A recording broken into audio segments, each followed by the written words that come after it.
Cocoa kids twin. एक गांव में एक ब्राह्मण रहता था।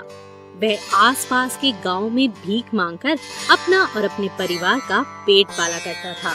एक बार ब्राह्मण को लगने लगा कि उसे बहुत कम भीख मिलती है, जिससे उसके परिवार का गुजारा चलना बहुत मुश्किल हो रहा है।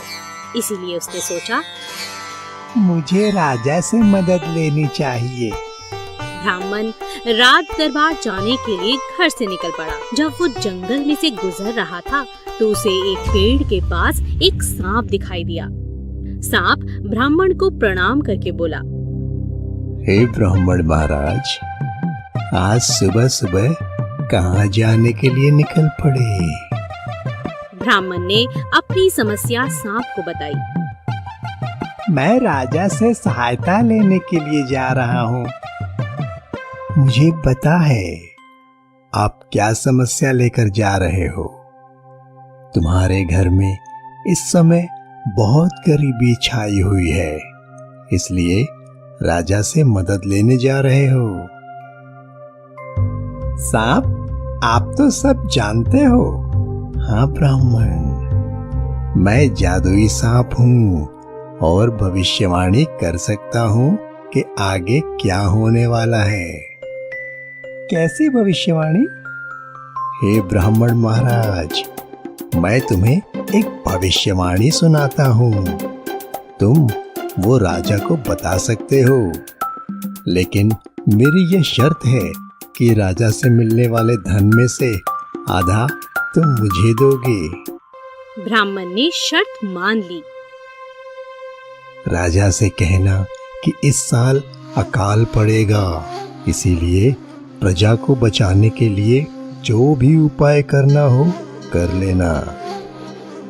ब्राह्मण ने सांप को धन्यवाद दिया और राज दरबार के लिए रवाना हो गया। अगले ही दिन ब्राह्मण राजमहल पहुंच गया। राजा से कहो, एक ब्राह्मण आया है जो भविष्यवाणी करता है। राजा ने ब्राह्मण को राज दरबार में बुलाकर पूछा, बताओ, तुम भविष्य के बारे में क्या जानते हो? ब्राह्मण ने सांप द्वारा की गई भविष्यवाणी राजा को सुना दी। राजा ने भविष्यवाणी सुनी और कुछ धन देकर ब्राह्मण को विदा कर दिया। वापस लौटते हुए ब्राह्मण ने सोचा, यदि सांप को आधा धन दिया तो मेरा धन जल्दी समाप्त हो जाएगा। इसीलिए ब्राह्मण रास्ता बदलकर अपने गांव चला गया। भविष्यवाणी के अनुसार बहुत बड़ा अकाल पड़ा, लेकिन राजा ने पहले से ही जानकारी होने के कारण बहुत से इंतजाम कर दिए थे, इसीलिए प्रजा को कोई समस्या नहीं हुई। एक साल बीत गया। ब्राह्मण का धन धीरे धीरे खत्म हो गया और ब्राह्मण पुनः राजा से मदद लेने के लिए चल दिया। रास्ते में उसे फिर वही सांप मिला। अभिनंदन करने के बाद सांप ने फिर से ब्राह्मण से कहा, आधा धन देने की शर्त पर मैं तुम्हें एक भविष्यवाणी सुनाऊंगा। तुम मेरी भविष्यवाणी राजा को बता सकते हो। राजा से कहना, इस साल भयंकर युद्ध होगा, जो भी तैयारी करनी है कर लो।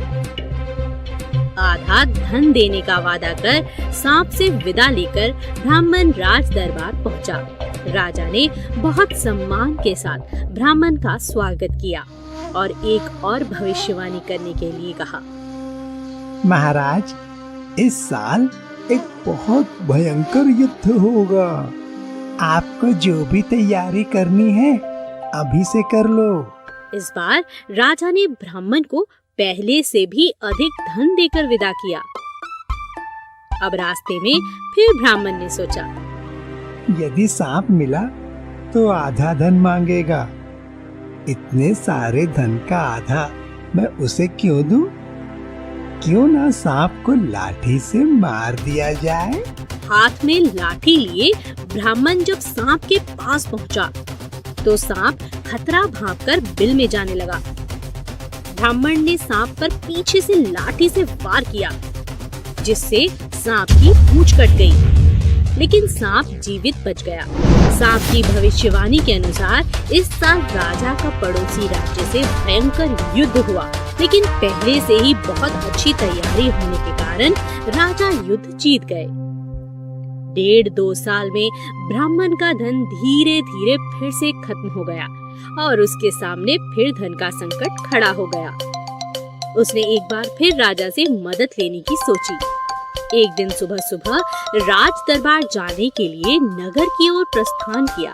जंगल में पहुंचा तो ब्राह्मण सांप के आगे से नजर झुकाकर निकलने लगा। हे ब्राह्मण महाराज, इस बार मिलकर नहीं जाओगे? ब्राह्मण कुछ ना बोल सका और नजरें नीची करके खड़ा रहा। राजा से कहना कि इस बार राज्य में धर्म की स्थापना होगी, सब अच्छे काम होंगे, राजा और प्रजा सब सुख से होंगे। ध्यान रखना, जो भी धन मिले उसका आधा मुझे देकर जाना। ब्राह्मण ने आधा धन देने का वचन दिया और राज दरबार की ओर रवाना हो गया। राज दरबार में पहुंचने पर ब्राह्मण का विशेष स्वागत किया गया। राजा ने पिछली 2 भविष्यवाणियों के लिए ब्राह्मण को बहुत बहुत धन्यवाद किया और आने वाले समय के बारे में भी पूछा। महाराज, इस बार राज्य में धर्म की स्थापना होगी, राजा तथा प्रजा सुख और चैन की जिंदगी बिताएंगे, सब लोग अच्छा सोचेंगे और अच्छे काम करेंगे।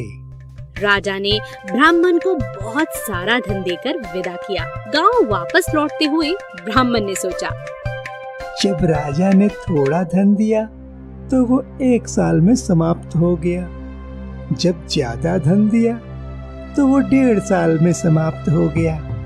सांप से गद्दारी की वो अलग। इस बार मैं सांप का सारा हिसाब कर दूंगा। सांप के पास पहुंचकर ब्राह्मण ने सारा धन वहां रख दिया और सांप से 3 बार का धन लेने के लिए कहा।